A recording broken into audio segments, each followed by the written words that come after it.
Assalamualaikum warahmatullahi wabarakatuh. Bertemu lagi di channel Aryadin. Kali ini saya akan membagikan soal dan pembahasan kompetensi manajerial P3K Guru bagian 2. Bagi Anda yang baru mampir, jangan lupa untuk subscribe dan tekan loncengnya untuk mengetahui update-update soal maupun materi yang terbaru. Dan bagi Anda yang ingin mengikuti P3K Guru, bisa gabung di grup Telegram membahas tentang soal-soal P3K yang linknya ada di deskripsi video ini. Mari kita lanjutkan ke pembahasan. Soal pertama, sikap Anda terhadap perubahan ide-ide dan cara-cara baru dalam bekerja adalah yang A. Perubahan bukan jaminan keberhasilan pekerjaan. Yang B. Perubahan adalah suatu yang pasti. Yang C. Keberhasilan pekerjaan bergantung pada jenis perubahan, ide, dan cara-cara baru. Yang D. Stabilitas dalam bekerja lebih penting. Yang E. Dengan adanya perubahan, kondisi kerja pasti lebih baik. Jawabannya adalah yang E. Dengan adanya perubahan, kondisi kerja pasti lebih baik. Tujuan dari soal ini adalah untuk mengetahui cara Anda beradaptasi dengan lingkungan dan rekan kerja yang baru. Jadi, dengan adanya perubahan ide-ide dan cara baru itu, pasti kondisi kerja akan lebih baik. Kalau ini tidak mungkin karena ada ide-ide yang baru, cara baru. Yang B, perubahan adalah suatu yang pasti, yaitu pasti. Tetapi lebih baik atau tidak kan itu yang belum tahu. Yang C, keberhasilan pekerjaan bergantung pada jenis perubahan, ide, dan cara-cara baru. Sebenarnya iya juga, tetapi tidak semuanya dipengaruhi oleh perubahan ide dan cara baru. Mungkin dari orangnya juga bisa. Stabilitas dalam bekerja lebih penting ini, tetapi tidak ada perubahan, tidak ada kreativitas dan inovasi juga tidak tepat. Jadi yang paling tepat adalah dengan adanya perubahan, kondisi kerja pasti lebih baik. Soal nomor 2, organisasi Anda sedang mengalami masalah internal. Sikap Anda, bagaimanapun juga publik berhak tahu. Oleh karenanya Anda beberkan masalah internal kepada publik. Yang B, Anda berusaha memberikan gagasan pemecahan masalah kepada pimpinan sambil menjaga kerahasiaan masalah internal ini.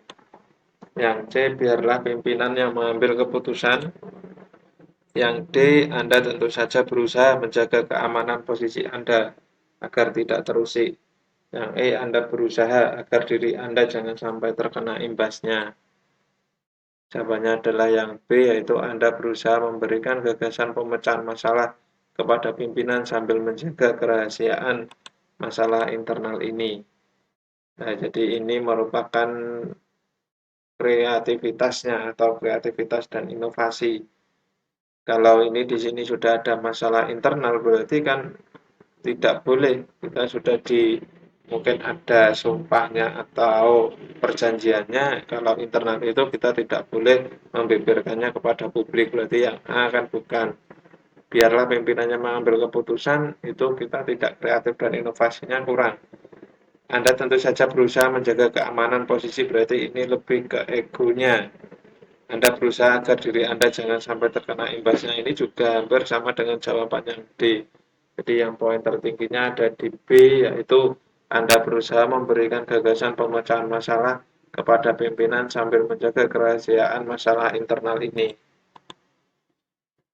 Soal nomor 3, jika suatu hari petugas kebersihan datang terlambat, maka yang akan Anda lakukan adalah yang A, memarahinya, yang B, membersihkan sendiri ruang kerja Anda, yang C, melaporkan pada koordinator kebersihan, yang D, memberikan sanksi, yang E, membiarkannya. Jawabannya adalah yang B, atau membersihkan sendiri ruang kerja Anda. Soal ini bertujuan untuk melihat kepedulian dan kesigapan Anda ketika melihat orang lain mengalami kesulitan.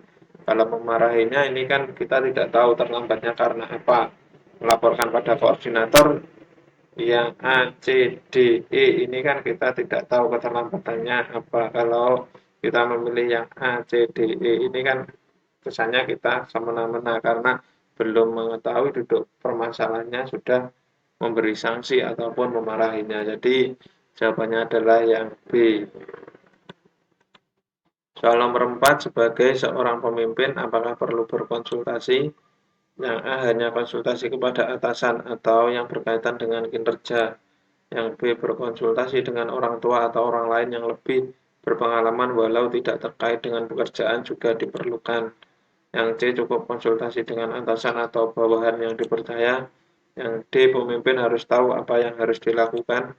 Yang E, perlu tetapi tidak boleh terlalu sering karena pemimpin harus bisa memutuskan sendiri. Jawabannya adalah yang E. Nah, ini tujuan dari soal ini adalah untuk tanggung jawab Anda sebagai pimpinan dalam membuat suatu keputusan. Jadi, pimpinan itu mempunyai tanggung jawab untuk mengambil suatu keputusan. Kalau yang A hanya konsultasi kepada atasan, itu juga tidak tepat juga kalau kita tidak mendengar dari bawahan.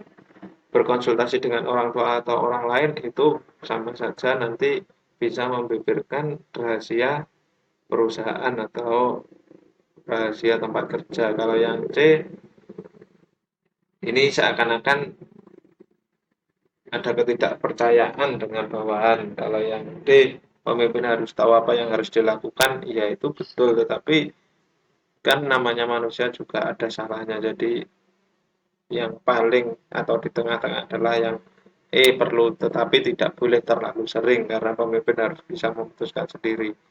Nah, jadi ini kalau masalahnya itu terlalu rumit, ya perlu untuk konsultasi.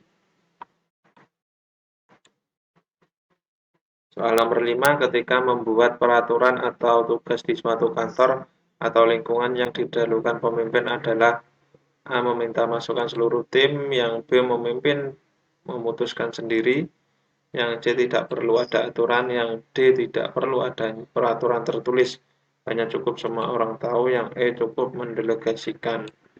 Jawabannya adalah yang A, yaitu meminta masukan seluruh tim. Ini kemampuan Anda untuk menjadi pemimpin yang mampu mengkoordinir anak buah. Ini untuk alasannya sudah bisa diterima, ya A ini. Untuk yang B, C, D, E ini kelihatannya kurang tepat. Kalau yang C, D, E ini kan tidak mungkin tidak ada aturan. Kalau yang D, kita tidak bisa kalau tidak ada peraturan tertulis. Kalau yang E cukup mendelegasikan berarti kan kita tidak tahu peraturannya apa. Jadi yang paling tepat adalah yang A, meminta masukan seluruh tim. Soal nomor 6, bagaimana Anda dalam mengemukakan pendapat? Yang A, Anda senang mengemukakan pendapat walaupun jika nanti berbeda dengan orang lain. Yang B, Anda berusaha keras mengemukakan pendapat satu kali tapi penting. Yang C, Anda selalu mengutarakan semua yang Anda pikirkan. Yang D, Anda hanya mengutarakan pendapat dalam hati. Yang E, Anda tidak pernah berminat untuk mengutarakan pendapat dan berdebat. Poin ada di A, yaitu Anda senang mengemukakan pendapat walaupun jika nanti berbeda dengan orang lain. Berarti ini kan untuk mengetahui pemahaman Anda atas pentingnya kontribusi tim atau rekan kerja dalam mencapai tujuan-tujuan organisasi. Kalau kita tidak pernah memberikan pendapat atau masukan, maka kontribusi tim kita akan berkurang. Jadi yang paling tepat adalah yang A. Kalau yang B ini Anda berusaha keras melakukan pendapat satu kali tapi penting. Ini kan namanya masalah tidak hanya satu kali. Yang C, Anda selalu mengutarakan semua. Ini juga tidak bagus juga. Yang D, Anda hanya mengutarakan pendapat dalam hati, berarti ini ada takut tidak ada kontribusi kepada tim atau rekan kerja. Yang E juga seperti itu.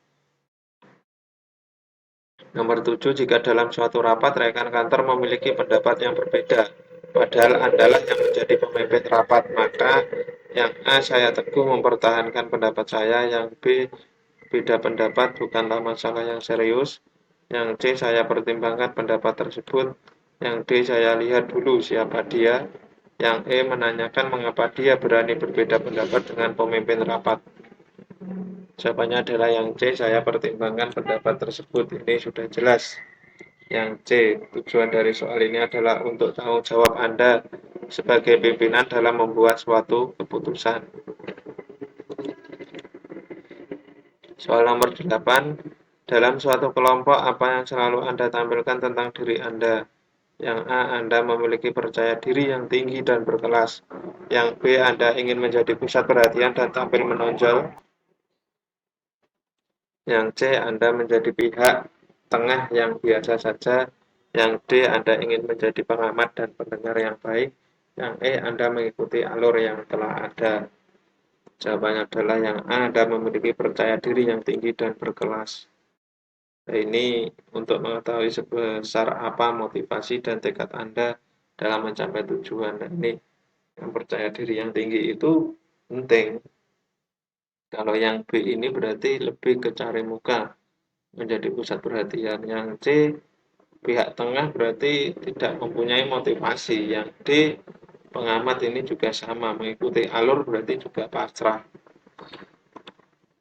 Soal nomor 9, dalam mengambil keputusan biasanya saya A, memutuskan bersama-sama, B, memaksakan kehendak, yang C, membiarkan apapun keputusannya, yang D, mengikuti yang terbanyak, yang D, cukup mengutarakan ide dan pendapat. Jawabannya adalah yang A, memutuskan bersama-sama. Soal ini untuk mengetahui tanggung jawab Anda sebagai pimpinan dalam membuat suatu keputusan. Ini sudah pasti, berarti yang paling tepat adalah memutuskan bersama-sama setelah adanya rapat. Jadi hasil akhirnya adalah keputusan bersama. Soal terakhir, Anda berinisiatif mengadakan walk-in interview selama 3 hari. Pada hari pertama, pelamar berjumlah 10 orang dan tidak tertangani dengan baik. Maka Anda untuk menanggulangi kejadian tersebut adalah yang A, menambah jumlah petugas untuk menangani pelamar. Yang B, lembur untuk melayani pelamar hingga proses seleksi selesai. Yang C, mengevaluasi proses seleksi hari pertama termasuk pelayanan petugas sehingga mampu memberikan arahan bagi petugas untuk memperbaiki pelayanan proses seleksi. Yang D, membatasi jumlah pelamar yang datang. Yang E, mengakhiri walk-in interview dengan alasan semua posisi sudah terisi. Jawabannya adalah yang C, ini juga cukup jelas. Kalau yang E ini alasannya kan tidak tepat juga karena yang daftar banyak. Masa dengan alasan semua posisi sudah terisi ini juga tidak pas. Membatasi jumlah pelamar ini juga tidak tepat karena hanya 3 hari. Kalau membatasi nanti kan bisa lebih. Kalau yang B, lembur, ini juga kurang profesional karena nanti besoknya juga akan kelelahan. Kalau yang A, menambah jumlah petugas, ini sebenarnya juga ada baiknya. Tetapi kan tidak serta-merta masalahnya ada di jumlah petugas. Mungkin saja ini pelayanan petugas, memberi arahan petugas untuk memperbaiki prosesnya. Pelayanannya bagaimana, tidak hanya serta-merta jumlah petugasnya. Kalau jumlah petugasnya banyak tetapi pelayanannya yang kurang kan ini juga tidak maksimal. Jadi jawabannya adalah yang C. Cukup sekian penjelasan kali ini. Jika ada salah kata saya mohon maaf. Terima kasih. Wassalamualaikum warahmatullahi wabarakatuh.